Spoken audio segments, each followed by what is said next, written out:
Are you looking for the perfect bracelet for a loved one? Would your man be interested in a personalized keyring from his children? Are you looking for the best priced jewelry, whether it be a necklace, ring, earrings, bangle, or even more? Look no further than Crafted Arts. Crafted Arts is a local business based in Barry within the Vale of Glamorgan, and they have a range of all the perfect items you need. If it's for the perfect gift for an anniversary, or maybe it's for someone's birthday, maybe something for Christmas, or you wanted to give someone that perfect gift that will last a long time, Crafted Arts is the business for you. If you want to know more or see what they have in stock, then you can visit them locally at 29 High Street, Barry, Vale of Glamorgan, CF627EB, or you can go onto their website at www.craftedarts.co.uk. You could even email them at info@craftedarts.co.uk, or maybe just give them a call at 07789 94248. Trust me, it's worth it for the perfect gift. The best thing about Creative Space is that we don't just want to encourage people in being creative in TV, film, or even theatre. We also want you to be creative in a variety of other things as well. So do you want to have experience in making jewelry? Do you want to pick up a hobby but do not know what to take or where to start? Then look no further than the Vale Jewelry Workshops. Vale Jewelry Workshops provides the best experience in teaching you how to make the best sterling silver jewelry. They will help you make a range of silverware including rings, bracelets, and many more pieces. You will learn the basic silversmith skills such as soldering, texturing, shaping, and lots more. Not only do the workshops provide the experience for adults, it also provides the best experience and fun for children as well. So if you want to learn on how to make sterling silver jewelry, and if you're very interested, go onto their website at www.valegewelryworkshops.co.uk or get in touch with them via email at info@valegewelryworkshops.co.uk or even phone them at 07789 794248. Hey guys, how's it going? Reece Deans here of Creative Space Podcast. I'm back with another brand new episode for you today, and today's guest is none other than William B. Davis. If you do not know the name, you know his character as the cigarette smoking man or the cancer man, one of the best villains I've ever seen on The X-Files. But we don't just talk about The X-Files, we talk about him as an actor, how he got into acting, how he got into teaching acting, and especially as well, he's got a book out. It's called On Acting and Life. It's out now. The link is in the descriptions, whether it be on Spotify, YouTube, or whatever. We talk about him working with some of the giants in theatre and TV and film, obviously including Maggie Smith, Finney, Lawrence Olivier, Donald Sutherland, so many more. He was such a pleasure to work with, and he's educated me quite a bit on acting as well. And also he's got a YouTube channel out which he shows videos of him educating, lecturing, teaching, whatever you want to call it, students of his who come to listen and learn about his techniques in acting. But without further ado, it's me and William B. Davis on Creative Space Podcast. I never thought I would have William Davis on the podcast. I've been after you for quite some time because I wanted to talk about your career, and then we tried sorting something out earlier this year. Something fell through, don't know what it was, but now we're here anyway, and I want to learn from the teacher first before we get on to your career in theatre, in television, etc. Now I was looking up on YouTube, and so many videos that you give your students to tell them about how you approach dialogue, how you approach character and everything. And one of the things I really wanted to learn from is that I obviously I do a bit of acting, and one of the things I tend to struggle with is trying to sink in, learn lines, get it all sunk in. Now, you've probably had a few people approach you and say, how do I approach the dialogue, or how do I learn the dialogue, quote unquote, easily? How do you advise your students in approaching and learning dialogue? Well, in my book, this as well as here, but I have a section called "Don't Learn Your Lines." It's one of my 3 don'ts, and I qualify that by saying I don't know your lines. You need to know your lines. I mean, don't learn your lines in the sense of don't try to memorize them.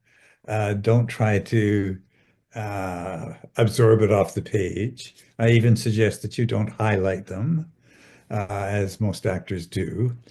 That what you need to do is to try to understand why you would want to say these words at this moment. If you put yourself in the shoes of the person you're playing, you say, "This is me, and this is the text. This is what I say. Why do I say this? Well, I don't know. When I start to work, I have no idea why I say this. So what do I have to figure out? What do I have to learn about me and the situation and what it is that I want?" It builds a whole complex study, really. I mean, all those things they do about biography and objective and whatever all kind of boils down to what you need to do what you have to do in the scene. So that's what I recommend is study it for what you want to do.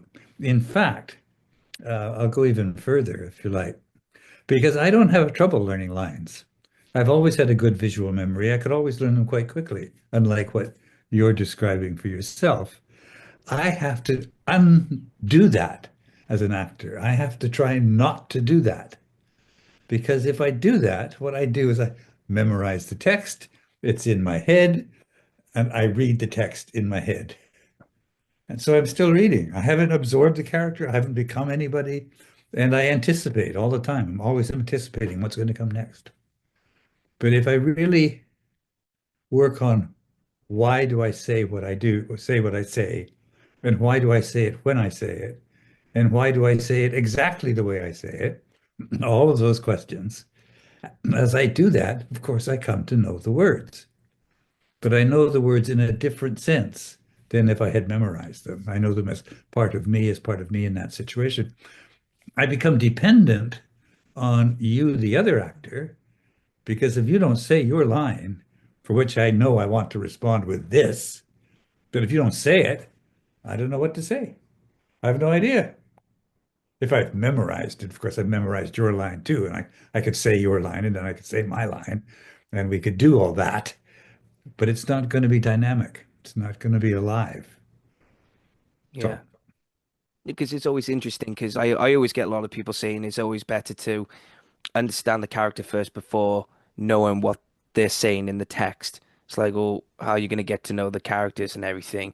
I've had some weird lessons where they've always said, "Oh, forget about the text of what they say, and you got to learn this first or that first." And I'm thinking, but you got to read the dialogue in order to understand what the character's saying. Well, not just saying, but what he or she means by that. There's always a principle in the yeah, character. I mean, you do have to do that. I mean, you do have to read the script. Absolutely. Um, but what you don't want to do is memorize the script. You don't want the script to be what dominates you. You want the thought to be the thought that underlies the text. There was another word. There was another video that I watched only recently, and it was interesting because it was all about mumbling, and I recently watched what was it, Streetcar Named Desire with Marlon Brando, and he was the what many people say a great mumbler. Right. Now, when it comes to mumbling, how do you advise? I know I watched the video, but I wanted to know from yours going into more detail when it comes to mumbling. What is it that you always direct people in, especially the actors, in what they're saying and how they're doing it? Yeah, mumbling can be. I remember in Brando's case, it was really interesting because even before Streetcar, he was mumbling even more in the movie he did before that. Um, and if you mumble, you really feel natural, because if I'm mumbling, I've got to be real, obviously. I mean, because I don't know, uh, it was a movement away from the actor who declaimed and spoke like this, and then you become the actor who kind of speaks like this. And either way, you're doing a performance. Neither way is how people talk. Um, so, so mumbling is no more realistic than declaiming. It's just an actor's way of trying to sound good. Um, and some actors make a lot of money doing that. I watched a movie with Robert Downey Jr. and I didn't understand a word he said. I understood everybody else, but I didn't understand him. But anyway, um, but what it sometimes means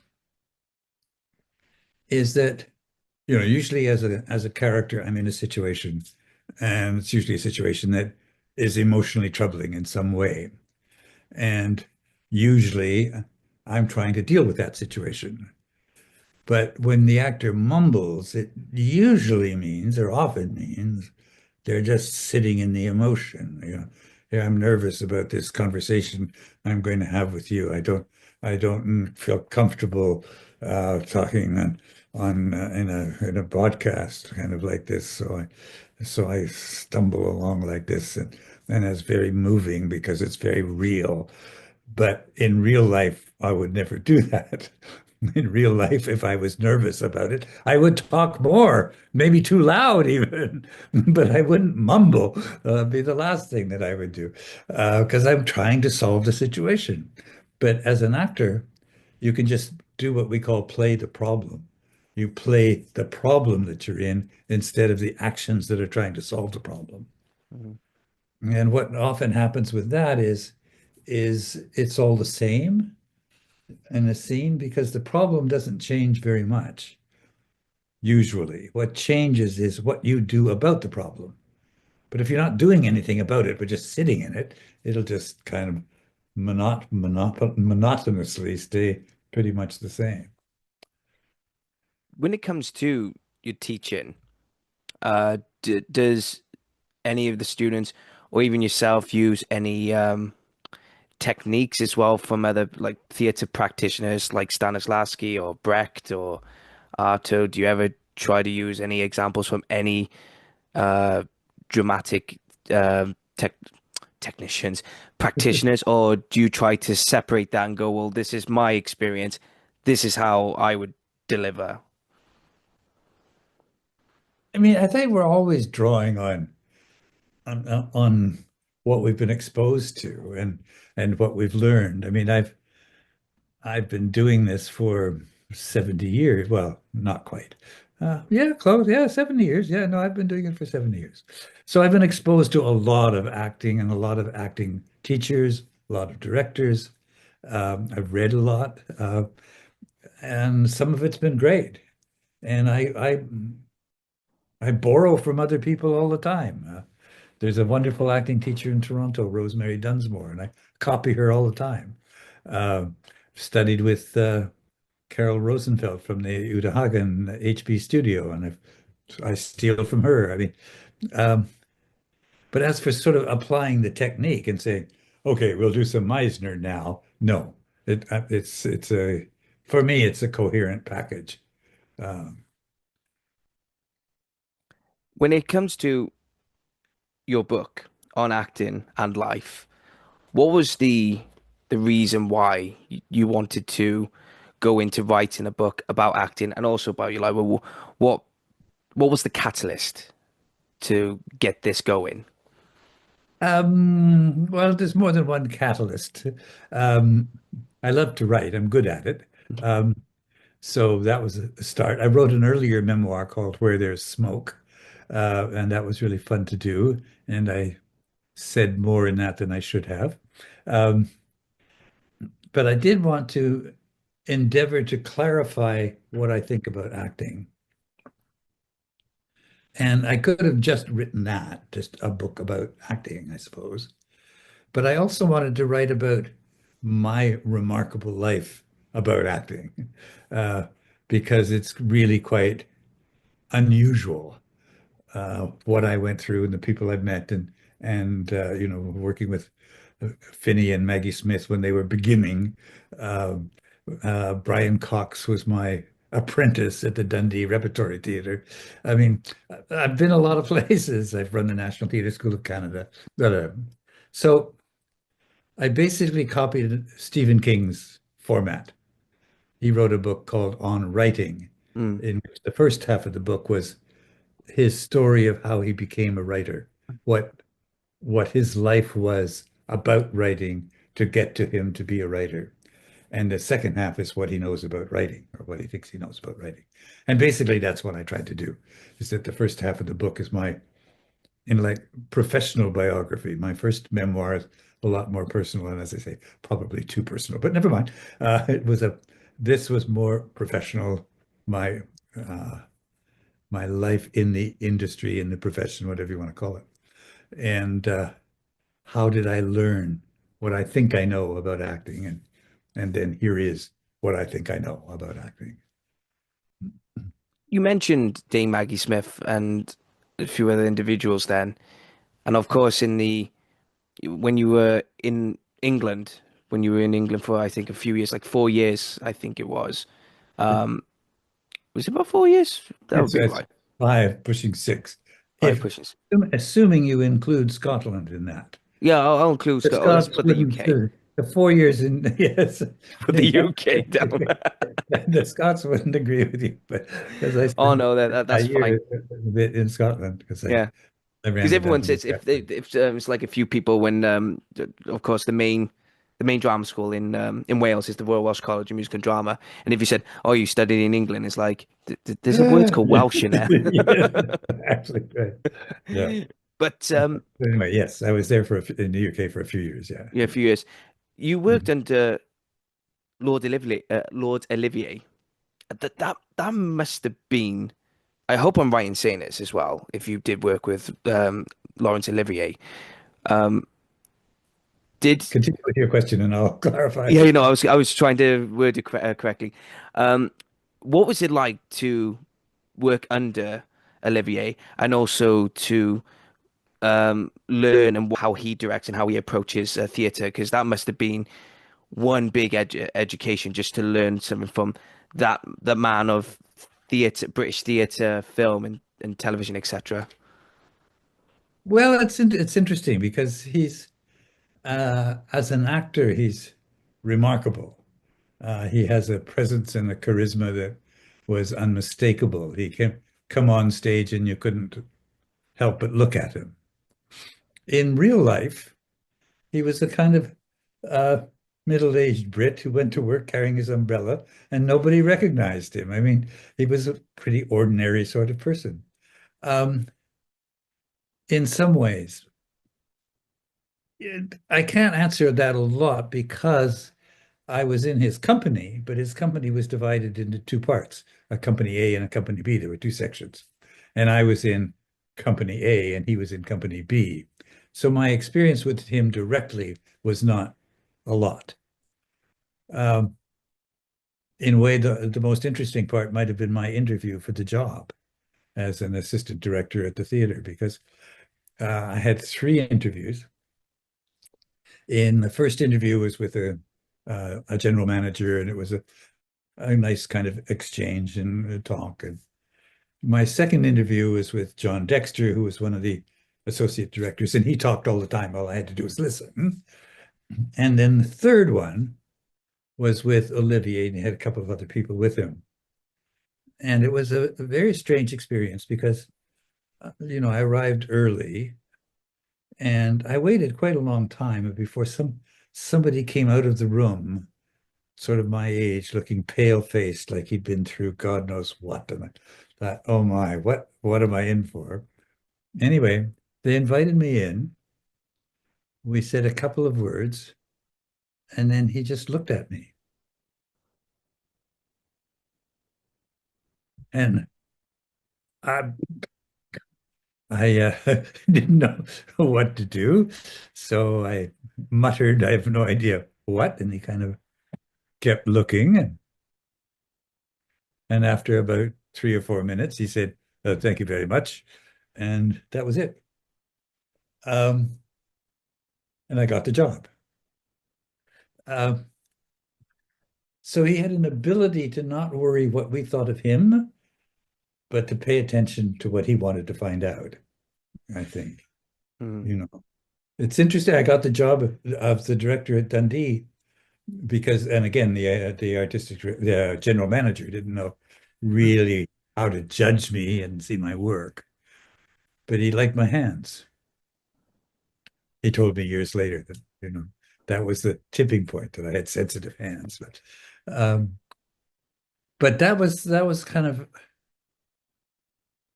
interesting experience with Olivier. And apart from that, I heard him give dramatic speeches to the company from time to time, but we had not very much to do with each other. And I was not in the same company as he was. Mm-mm. Because you've done the experience in both. Have you ever done experience in working in theatre in the States? Yes. Yes. So the following question was going to be, what is the difference or even the comparisons between British theatre, the attitude towards British theatre and the attitude towards um, American theatre in terms of etiquette or standards? I didn't do much theater in the US. I did a production of Winter's Tale with the Vermont Shakespeare Company many years ago. Um, I don't think I noticed it as being particularly different. Mm, Um, the comment I can give you came from a writer, Evan Hunter, an American, and we did his play in Manchester in England, and mm, then it went to the West End. And he marveled at us in the British theater because we were so polite and good-natured, and he was used to an American thing where people yelled at each other, they had temper tantrums, and it was much more explosive. So there was a sense then of that kind of difference, but whether that's true now, I suspect by and large it's probably pretty similar. yeah, yeah. I mean, I for one, the only time, I mean, I performed in Cardiff, I performed in Barry, I performed in South Wales, and I did have the opportunity to perform in London not long ago, in a small pub theatre, which was absolutely fantastic. And I get a few people saying, "So when's America going to be next?" I was like, "I don't know. I haven't got there yet. I don't know what it's like. I'm not going to miss it." But it's interesting to hear from because obviously we know you from X-Files and everything, and we'll get down to that later. I'm a theatre guy. I love my Yeah. theatre, and look, you've been asked so many questions about X-Files. We'll brush that under the carpet before we get to it. Because, Okay. Okay.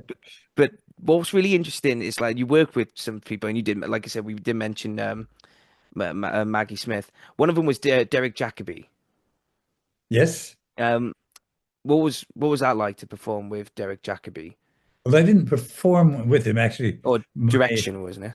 I was assistant director on Yeah. a black comedy, which he was playing the lead in, and he was really a beginner well, not totally beginner. Um, the real beginner's name I've forgotten, who was understudying him. That name will come to me. He's become well known as well. Uh, but Derek Jacobi is I just think he's remarkable. I just as an actor, and I've seen film work and of his that so rewarded by the fact he spent so much time doing theater. It's it has a depth and a nuance that is remarkable. But he was a very sensitive guy. I mean, he was very polite, well-mannered, a little bit shy, uh, uh, serious. Uh, yeah, I don't know anything else really to say because I never acted with him. Um, I spent months watching Maggie Smith and Albert Mm, Finney because I was an assistant on Miss Julie and they were playing those two roles. And they had 3 months rehearsal or something like that. So yeah. What were they like to work with then, with Maggie Smith and Albert Finney, two other British giants in acting as well? yes, yes, exactly. Amazing, amazing, both of them. I mean, um, I don't know. I mean, I don't know really what Finney's feel for acting was. I mean, he was brilliant. Um, I remember one rehearsal in particular, and And they had been doing a lot of talking. Michael Elliott was the director, and he did a lot of talking. But anyway, they got up and they did it. And he performed with such spontaneity that I was sure he was improvising. I mean, it just felt like he was making up the words as he went along. But I looked at the script; he's word perfect. You know, he had so made it his. Uh, and it's interesting. I don't know that he lost interest in acting. I mean, he um, one of those roads not taken was he had asked me to be his assistant when he directed his first movie, Mm. which I was going to do. Um, but then the National Theatre School of Canada phoned me and said they wanted me to come to Canada and be part of the National Theatre School of Canada. So I had to choose. So I never did follow up and see where that would have gone with Finney. But Maggie was full of tricks. And she's always been full of tricks, but she had little mannerisms and stuff. But she has much more under control in her later life. But Michael Elliott, the director, his he didn't do what I would have done as an acting teacher. I would have said, Maggie, you're indicating. Maggie, you can't do that's a trick. You're cheating. Um, he just gradually took them away from her. He said, no, I don't think you would do that here. I don't think we'll pick up that prop at that point. Just took them away and led her into the play. She couldn't go around the corner. She had to come straight in. It was quite exciting to watch. Mm.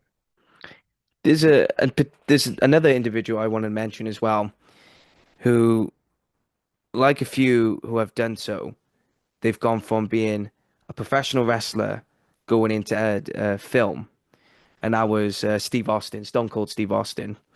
And I came across it was a clip between you and him. I can't remember what film it was, and I mean, me as a big professional wrestling fan, I'm just there going, "What? Is Stone Cold Steve Austin really?" And I just wanted to know, what was it like to work with Steve Austin? And did you not say learn anything, but was you intrigued of how he approached to acting compared to what he was doing, but what he was famous for? Well, I have a few problems. First of all, I don't remember. Oh, okay. Uh, um, Steve Austin, I mean, I'm not a wrestling fan, so the name doesn't ring a bell. Um, I do remember working with a wrestler, but I didn't think that was the right name, but maybe it was. Anyway, I can talk about the wrestler that I worked with. Okay. Um, and it was very raw. Um, it was a little, I mean, yeah, I would have liked to get him into an acting class because it was a little, there was a truth to it. I mean, there was an underlying sense of presence. So he was easy to play with in that way, but I don't think I can tell you much more than that. I mean, uh, we worked with quite a lot of, I don't want to call them amateurs, but people who were stars in other ways. We often in Vancouver, for instance, we would often do movies of the week where they would bring in a famous model, say, to play the lead female character. And often they weren't very good at all, but they looked good. So we often had to deal with uh, non-actors. Uh, but in this particular case, no, I didn't have any problem dealing with him as another actor. Are you looking for the perfect bracelet for a loved one? Would your man be interested in a personalized keyring from his children? Are you looking for the best priced jewelry, whether it be a necklace, ring, earrings, bangle, or even more? Look no further. than Crafted Arts. Crafted Arts is a local business based in Barry within the Vale of Glamorgan, and they have a range of all the perfect items you need. If it's for the perfect gift for an anniversary, or maybe it's for someone's birthday, maybe something for Christmas, or you wanted to give someone that perfect gift that will last a long time, Crafted Arts is the business for you. If you want to know more or see what they have in stock, then you can visit them locally at 29 High Street, Barry, Vale of Glamorgan, CF627EB, or you can go onto their website at www.craftedarts.co.uk. You can even email them at info@craftedarts.co.uk, or maybe just give them a call at 07789 94248. Trust me, it's worth it for the perfect gift. The best thing about Creative Space is that we don't just want to encourage people in being creative in TV, film, or even theatre. We also want you to be creative in a variety of other things as well. So do you want to have experience in making jewelry? Do you want to pick up a hobby but do not know what to take or where to start? Then look no further than the Vale Jewelry Workshops. Vale Jewelry Workshops provides the best experience in teaching you how to make the best sterling silver jewelry. They will help you make a range of silverware including rings, bracelets, and many more pieces. You will learn the basic silversmith skills such as soldering, texturing, shaping, and lots more. Not only do the workshops provide the experience for adults, it also provides the best experience and fun for children as well. So if you want to learn on how to make sterling silver jewelry, and if you're very interested, go onto their website at www.valejewelryworkshops.co.uk or get in touch with them via email at info@valejewelryworkshops.co.uk or even phone them at 07789 794248. There was a friendship that you had with another fellow Canadian actor, and that was Donald Sutherland, great actor. What can you tell us about Donald Sutherland that we probably don't know? I mean, we probably know so much because of the amount of films he's been in, but what can you tell us as the person, as a friend? Well, we could talk a long time about Donald Sutherland, because I knew him when we were both undergraduates at the University of Toronto. And nobody had ever heard of either of us. I'd done actually far more acting than he had.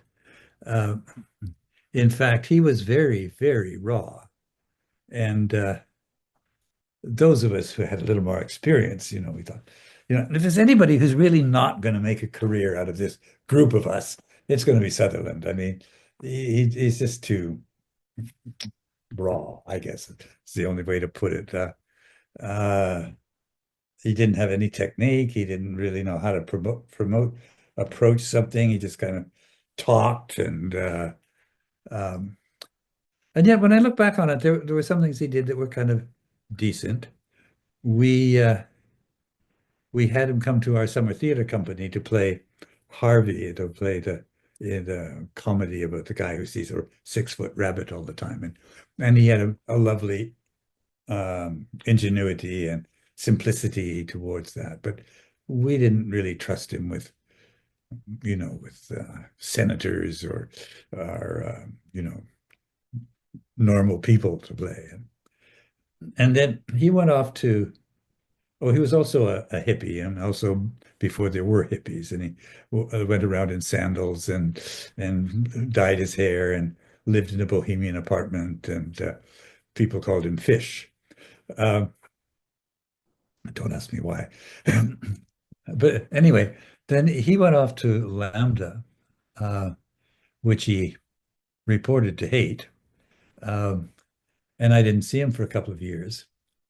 And then when I was in England, we were casting Two for the Seesaw, this American comedy, two-hander, for the Chesterfield Rep, which I was directing. And I can't remember how Donald showed up, but he showed up for the audition.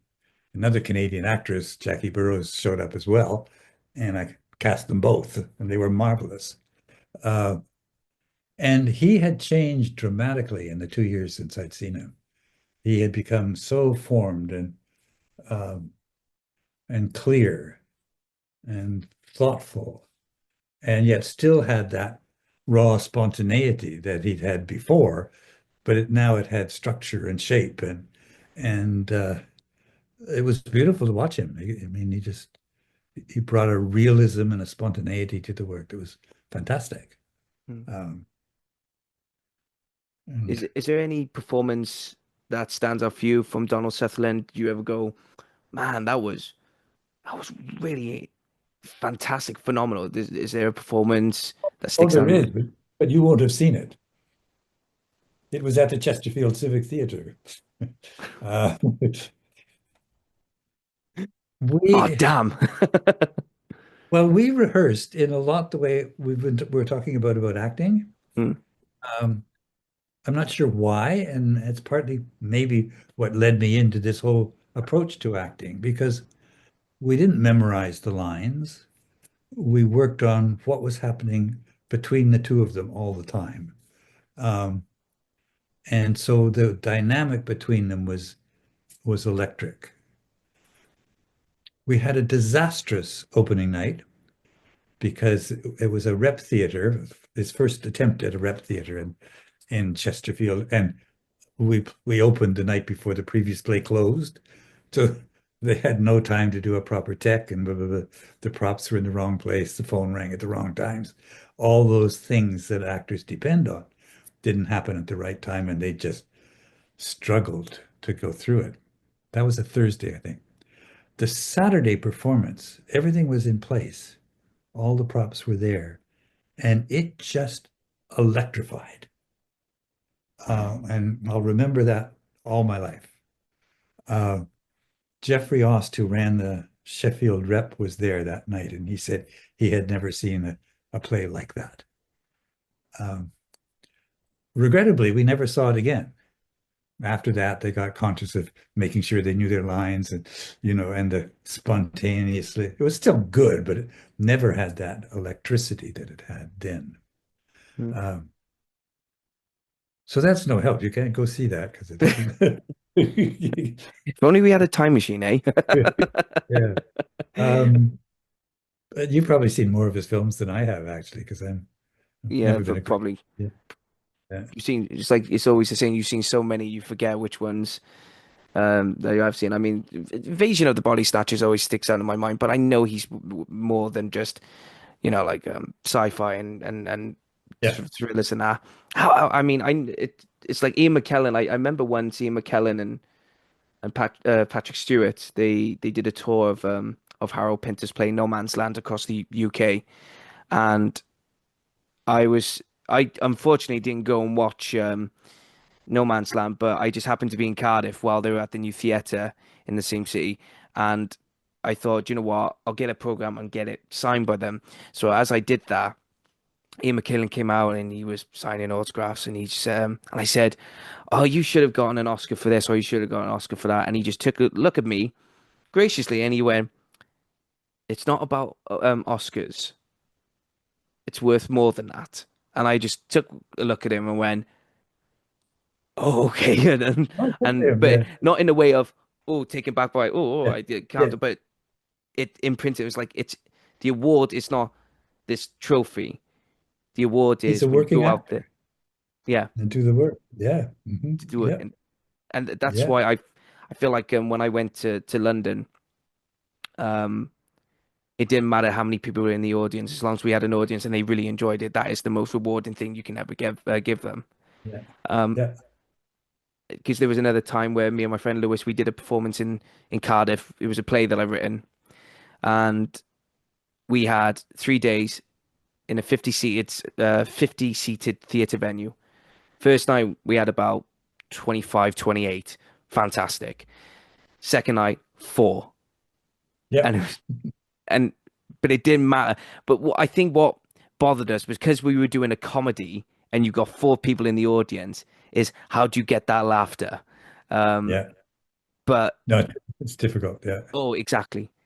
yeah, And but in the end, when we did it, we sat in the pub, which was even though we were in a pub theater, but we went to our local further down the road, and we sat there, nearly feeling sorry for ourselves.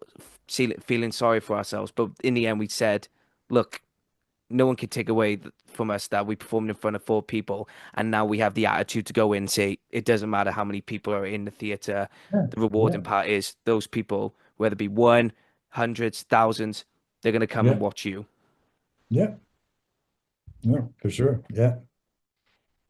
I was watching an interview with Denzel Washington with to do with Gladiator 2, and he gave advice where he said, go to theater first.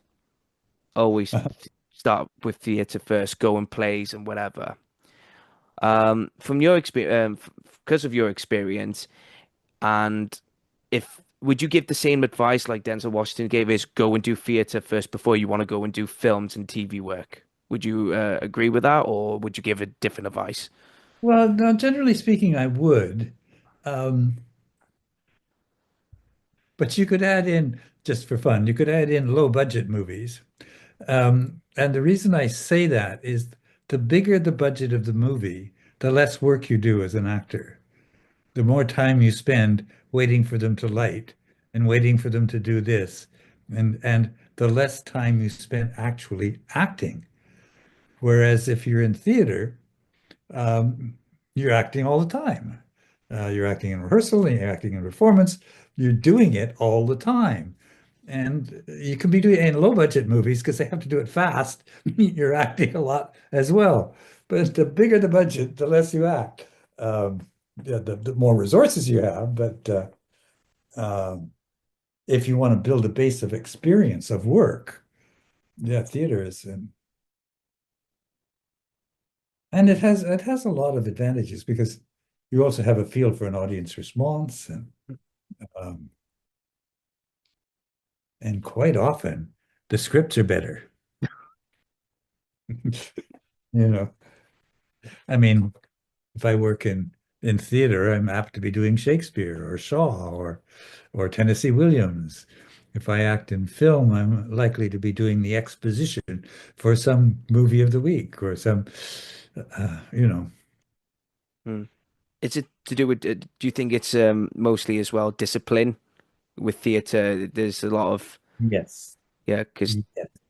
you tend to learn more, you tend to take things.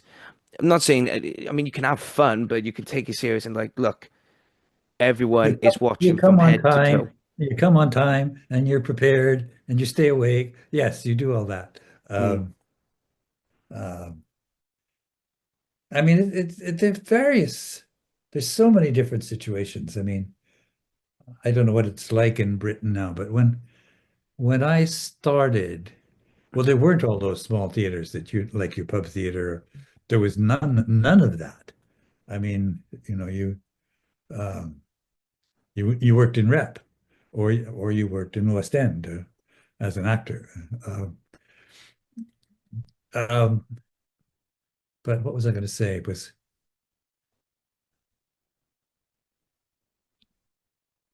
I was going to say there was a discipline, but there was more that I wanted to say about it than that. Um,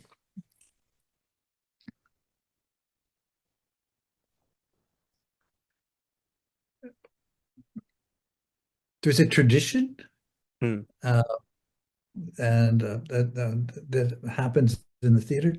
Um, well, I don't want to. I don't. I want to speak out of turn about anybody we might know of, but you can see sometimes in film and television, you can see sometimes being people being divas, and they don't know their lines or they're not ready. They're lazy or um, they expect to be looked after.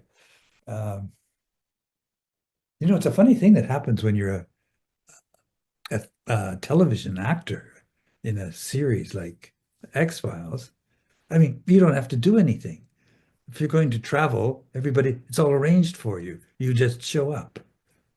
So when you stop doing that and you go, oh, frig, I have to make my own plane reservations. How do I do that? Oh, and you have to learn to live again. I mean, and when I was writing an episode for X-Files, I had to fly to Los Angeles to meet with the team, and they said they'd send a car for me, and said great. And then a little later, there was no car. What happened about the car? Oh, we don't send cars for writers, just for actors. So, so actors are treated as if they're helpless human beings, and that they get used to it. But in the theater, you still have to get yourself to the theater somehow.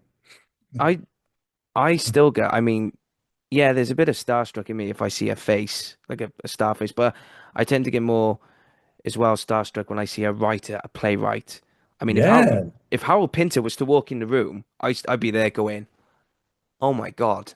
Or even Tennessee Williams or Arthur Miller, I'd just yes, be going, yeah, "I've read your work. I've read word for word. My God!" yeah, And it's so interesting because I it's in theatre. The playwrights are just as big as the actors because their names are in big bold writings across yeah, the billboards and what have you. And it's just so thrilling to see that there is credibility when it comes to not just with actors but with writers as well. yeah, yeah. The director has usurped that in film. It's Mm, become the director's show, and the writers feed the director, but the director creates yeah. this creates it. Going on to the elephant in the room with X-Files. There's probably so many questions you've been asked, so I'm going to try and be clever and try and find out which one to ask. But obviously, doing research, I don't want to go into too much because obviously I want to know about the acting side. Um, obviously, you're well known for the skepticism, but my grandfather and I were having a conversation earlier about this, and it's always like he says to me, or he believes, even though he's not an acting person, so I don't know where I'm going to go with this. He's always said a person who's the complete opposite of what the character's going to play is always going to be really good. And I was like, well, what do you mean? What does he mean? What do you mean by that? So obviously, I know with X-Files, it's all to do with extraterrestrial life, paranormal, etc. So when it comes to you, um, obviously, because you're well known for skepticism, how do you approach characters like the cigarette smoking man in the content, the text, and the stories that you are in within the X-Files? I hope I made that sense, so I do apologize if it didn't. No, that's okay. Well, I mean, it's interesting, and I didn't have the same problem with this with X-Files as I did with another series that I did, which closed earlier, which only went a few episodes, but it was about um, um, what do you call them? Health remedies. They're or non-approved or what I forget the word I'm looking for, but uh, it was promoting pseudoscience basically in Right. in the health system, and I was uneasy about doing that because it did seem to be trying to promote pseudoscience in a way that I didn't think was safe or correct. And yet I did it, and it's probably just as well it didn't go on much longer. Um, I didn't have the same problem with X-Files because it was so clearly a fiction. This is a story, and these are the rules of the story.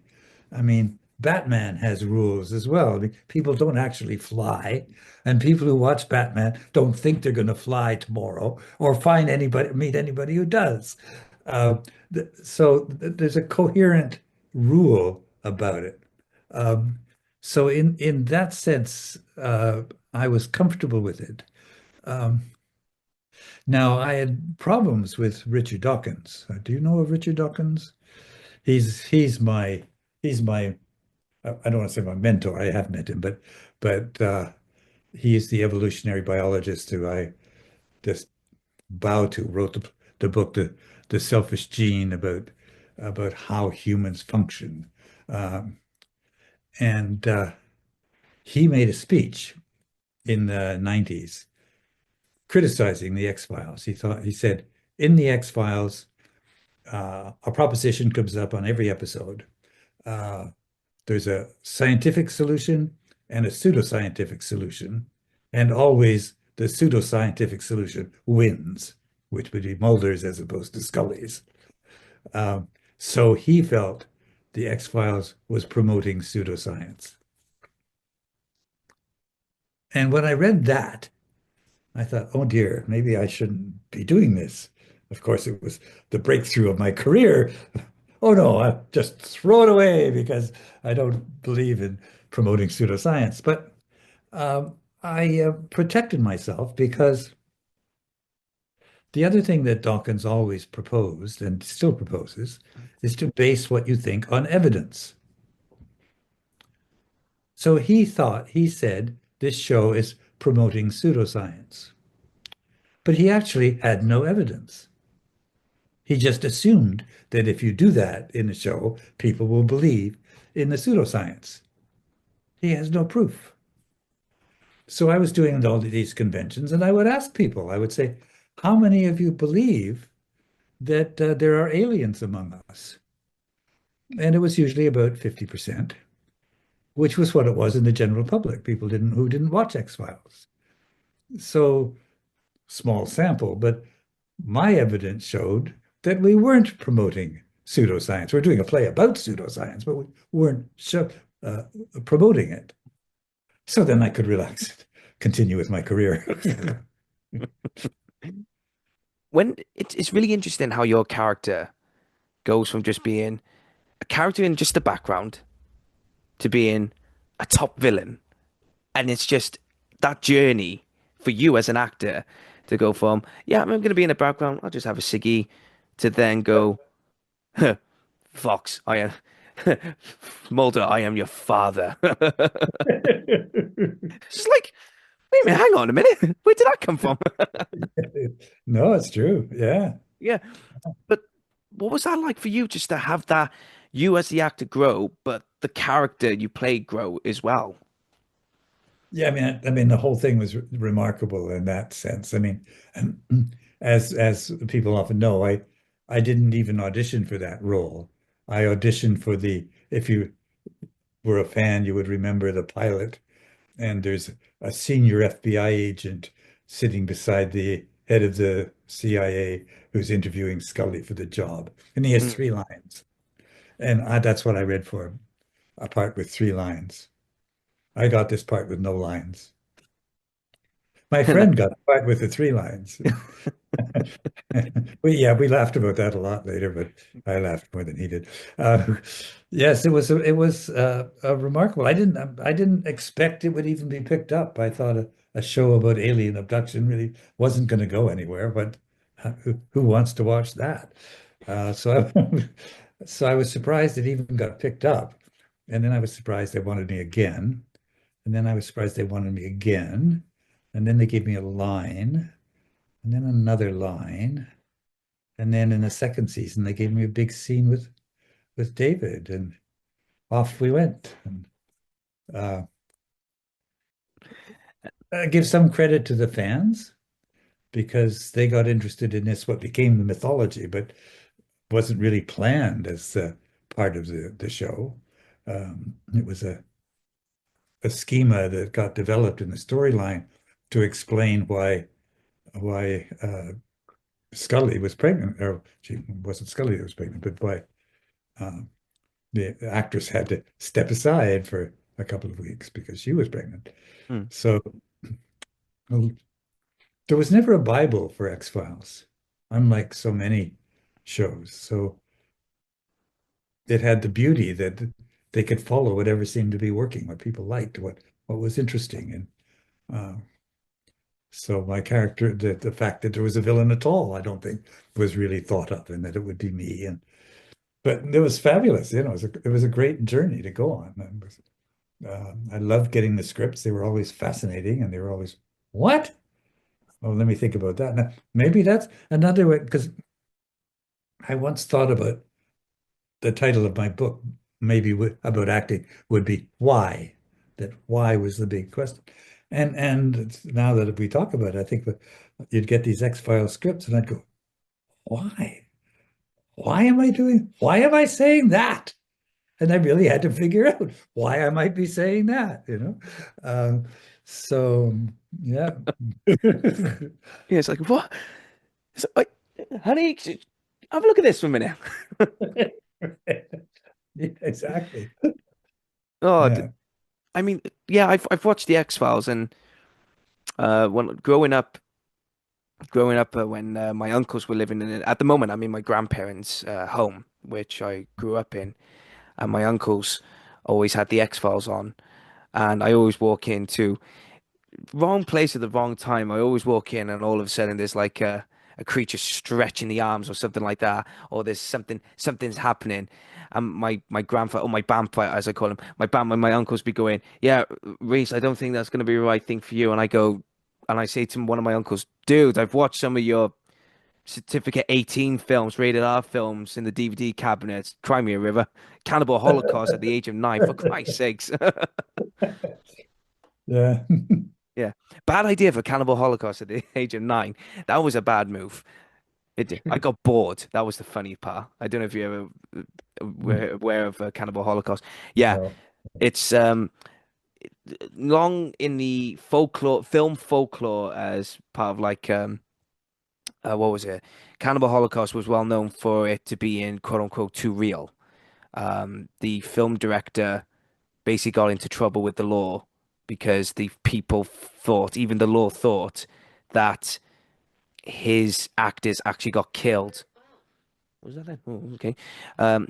His actors, they all thought the actors got killed on the film, and they went, Yeah. no, no, they're alive, they're alive. It could be that one, or it could be another one, but it was like one of the very first found footage films. And film, man, what doing for the art, man? Continuing on with the X-Files for a moment, then. So, when you first, because obviously you didn't have any lines at first, but when you were first approached with the X-Files, was there ever for you uh, an approach where you thought, "No, it'll probably last a season or two. It's not going to go anywhere," or did you ever think of a variety of possibilities that where X-Files could have gone? I'm not sure I understand the question. You mean, So did you think that the X-Files was going to be big as it is today? oh, I don't think any of us thought that. No, No. no, not at all. No. I mean, it was the first 2 or 3 seasons were kind of fascinating because this fan base had really picked us up. But we were in a small market. Fox was the minor studio of them all. They didn't need a big audience. They didn't have a big audience. They had a loyal, faithful audience that loved it. Um, and but gradually that got a bit bigger, and then they took a gamble and moved it to Sunday night and moved it to prime time, and it took off. But I don't think they expected that at all. Mhm. Last question for you now, Mr. Davies, and thank you so much for taking the time to speak to me about acting, about everything. I've really learned a lot just listening to you, and thank you very much. So My pleasure. Yeah. the final question is, how do you look back on your career?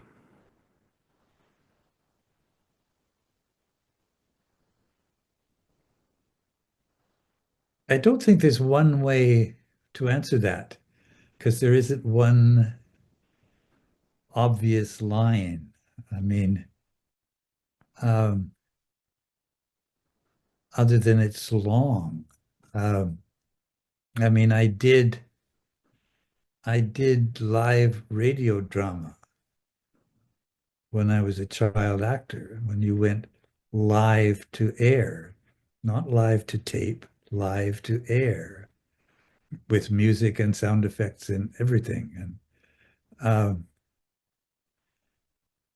and so it's gone through various ways, and sometimes I'm more of an actor, sometimes I'm more of a director, sometimes I'm more of an acting teacher.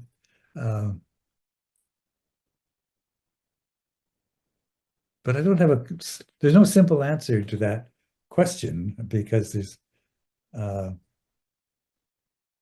because it hasn't been a simple career in that sense. It hasn't been a straight line, and nor has it been planned in the sense of, like what comes next. It's been what I've done. Like maybe I would have been a film director.